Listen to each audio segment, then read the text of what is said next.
Welcome to the Manufacturing Shakeup. We're your hosts, Ellen Feldman-Ornato and Jenny Drescher. We're talking with dynamic women from across the manufacturing scene in Connecticut.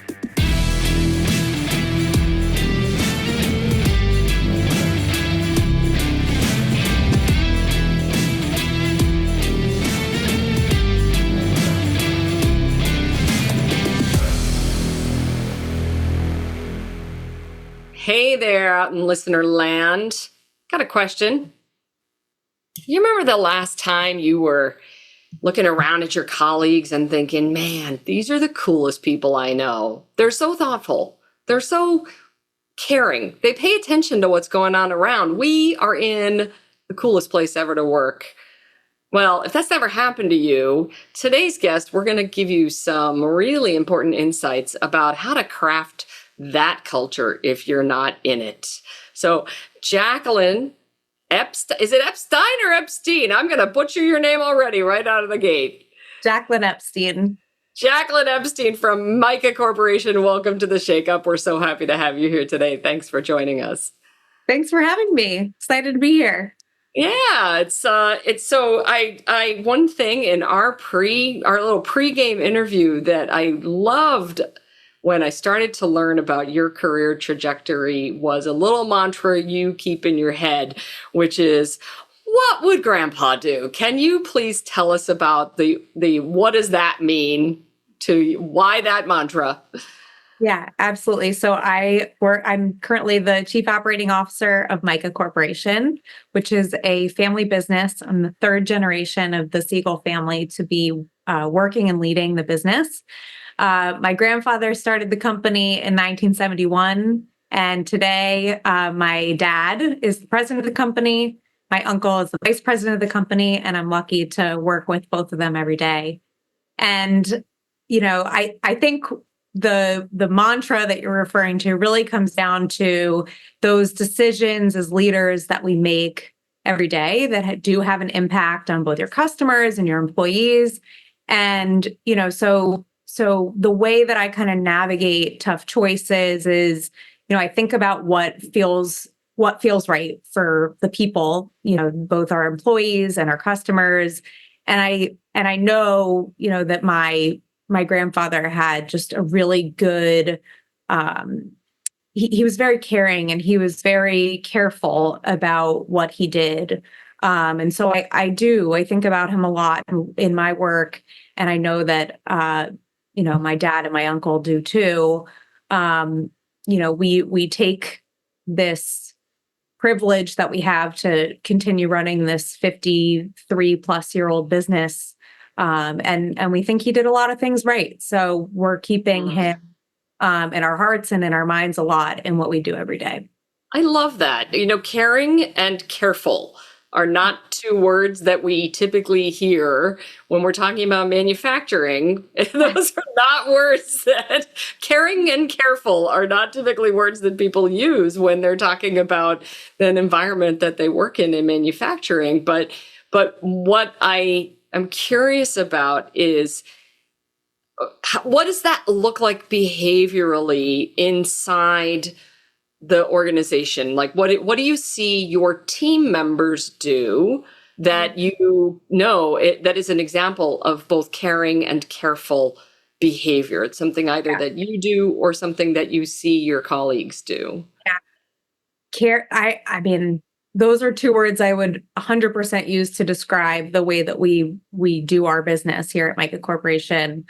It's everything from, making sure that so we make a liquid product and we sell it in 55-gallon drums and 2,700 gallon totes. And, we make sure that those drums and totes are filled, right to the top. Sometimes we give our customers, a lot of times we give our customers a little extra pounds. And the batches are made with care, every single one. The labels on the packaging are positioned just so. So we put a lot of care into the product and into the packaging, which, is what our customers see every time they place an order with MICA. The other area where we put a lot of care is with each other and with the communication that we customers and to our employees. I'm a big proponent of proofreading and good grammar and well-written communication coming from my communications background. But I think it really demonstrates to each other that that we are careful. And I can't really think of two better words to describe manufacturing actually, because quality is what it's about. And the way that you get quality is by really caring about what you're doing and being very careful. I dig this perspective, and I really hope friends out in the audience that you are feeling invited to think about this word caring in the way that you approach your own work, because it's true. I mean, that really is the essence of what quality is all about. And no matter what you make, that is the heartbeat of quality. I'm curious about, you've overcome challenges just like any of us in our career. One of the challenges you mentioned in our pregame conversation was really how to continue to develop yourself and find the pluck to do something when it feels really, really hard. So what have been the things that you've done to help yourself do the stuff that feels really challenging and hard? Like what has worked for you? Yeah. I think a lot of it has to do with really knowing yourself and knowing what you're good at and what you're not so good at, or what you still have to learn, and surrounding yourself with people who help round out those weaknesses. And here at MICA, continuous improvement is one of our core values. We really work to encourage employees, and myself included, to go and take training, get coaching on areas where you're a little weaker, improve your finance skills, improve your written communication, improve your presentation skills, things that maybe are a little bit more challenging for you. We do encourage training, but definitely for me, a way that I've learned to deal with things that are unfamiliar or seem challenging. Basically, if it feels challenging, I try to look at why. And if it has to do with something that's emotional, or if it's an experience I just haven't gone through before, I'm very lucky to be surrounded by people who are experts and who have been through different types of negotiations or situations before, who can help coach and guide and support as needed. So one thing that I want to call out in your comment is, when you're facing something challenging, it sounds like the first thing you're doing is checking in with you. You're checking in with your own self, saying, what's up for me around this, right? Why is this bugging me? And so hard? It is hard. And it's also not necessarily the first question that people think to ask when they're facing something challenging. Very often, I'm sure you've seen plenty of this as a leader, the first place that people go to when they're facing something challenging is, well, I'm having a challenge because you're doing something wrong, right? Going down and playing the blame game, as we like to call it, is one of the first places that humans tend to go. We all have been guilty of it. There is not a person alive who hasn't done it. But what has been it sounds like you have a best practice around just stopping and checking in, reflecting, asking yourself why, and then asking the people around you to help you uncover that a little bit. What has helped you to, build the muscle for asking those difficult questions when it might be very personal, right? Because it's a vulnerable thing. It's a vulnerable thing to say, I don't know, I feel uncomfortable. Why is this bothering me? Can I talk this out with you? That may not necessarily be something that comes easily to people. How have you helped yourself to build that skill?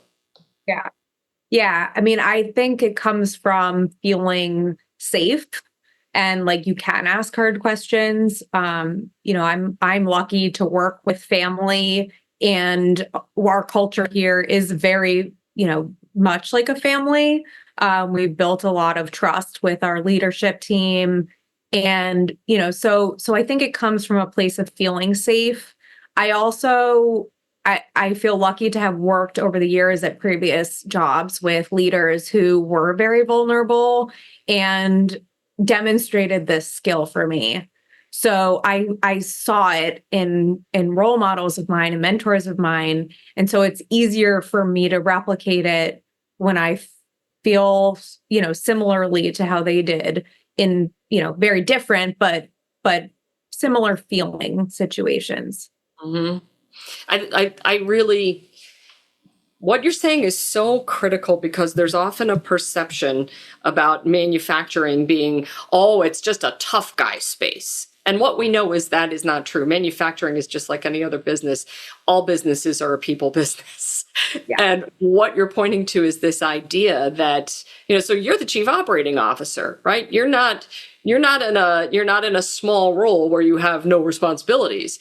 And you're leaning into developing yourself, being vulnerable. You have learned from other mentors at other companies, not just your family run business, about that role of curious, caring vulnerability and allowed yourself to lean into that space. And I'm calling that out because some of our audience members are folks who want to understand, how do I find my path into leadership? And I think you just gave us a very important piece of information that may be contrary to some of the things that we sometimes think happen in manufacturing. It's not all tough guys in command and control by any stretch of the imagination. There's so much more room for quieter, more caring conversations. So that makes me wonder also about, you mentioned tough conversations. How have you as a leader, how have you learned how to handle tough conversations? What's that journey been for you? Mhm. I think really preparation is very important for me. I try to think through when I'm anticipating a tough conversation, I try to get a lot down on paper so that I can kind of try to look at the facts and not let my emotions or anticipation of emotions in the room happening. So just preparation's been good, practice is good. Trying not to let things fester for too long. I think oftentimes it's easier to kind of push tough conversations off because that's much easier than having them. But Denial ain't a river in Egypt, right? kind of just biting the bullet and going in with just the business and the facts of it, and also having compassion if it has to do with a performance review or that type, somebody's performance. I think you do have to bring in, without getting too caught up in the emotions, like you do have to have empathy and you do have to allow yourself to be human, Yeah. So it's hard and it's a work in progress. Yeah. But that's kind of how I try to work through it. It sounds like there's this common beat in a lot of ways that you operate both as a human and as a leader and as a person who is seen, where a core value for you is really about being caring. And I can see that in all these different ways that you lead and that you work inside your organization and the way that MICA functions. I mean, that speaks volumes to the role of really understanding what our own individual core values are and how they inform our behavior. Another piece of this is that in terms of the being caring part and the having tough conversations part, you commented to me about how you felt like your grandpa always tried to both do good and do right. Yeah. What does that mean? Tell our audience about that. Yeah. He was a very smart man. The idea to start MICA came from his thought that at a time when many in our industry were using solvent-based products in the flexible packaging industry, as primers. So he was working for a company that actually made solvent-based primers that were used in flexible packaging. He had the idea that it could be done using water-based technology, which would be safer for workers and for the environment. And so, he was passionate about there being a better way. He was environmentally conscious. He was socially conscious. He was the type of person that, he cared, and he did what he cared about, right? So he actually went the step of launching a whole company, inventing the technology, having the idea, inventing the technology, making the product, taking the product, to customers, and building this business one customer at a time. And all the while, he would write papers, and he would participate in the industry with a focus towards, improving the industry and improving it, for the environment and for the safety of workers. That's, yeah. So the idea of building a very successful company based on wanting to do good and do right at the same time, for our friends out there in our audience who are sometimes wondering, I want to make things. We have a fair number of people in our audience who are, younger folks wondering about their manufacturing career and wondering what do I want to make, or who makes something that I'd want to be a part of. This is a great note for them, for anybody thinking about going into a manufacturing career in our small but mighty state.